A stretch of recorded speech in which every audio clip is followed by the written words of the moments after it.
ঈদ উল ফিতরের নামাজের নিয়ত ও নিয়ম কি? নিয়ত তো আমি ঈদের ফিতরের নামাজ পড়তেছি, এই ইন্টেনশন যথেষ্ট যে আমি ঈদের নামাজ পড়তেছি, এটা ফজর না। ঈদের নামাজ পড়তেছি, এটা নর্মাল এরশাক না। ঈদের নামাজ পড়তেছি, এটা জোহর না। এই যে পার্থক্য আছে, এই নিয়ত আছে, এটুকুই যথেষ্ট আপনার। এটাই হলো নিয়ত। মূলত আলাদা মুখে নাওয়াইতুয়ান ইত্যাদি ইত্যাদি এগুলো বলার দরকার নেই।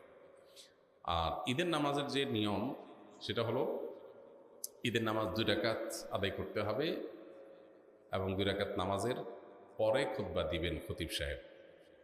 জুমাতে বা অন্যান্য ক্ষেত্রে খুতবা আগে আমরা দেই, কিন্তু ঈদের নামাজের মধ্যে খুতবা হবে পরে।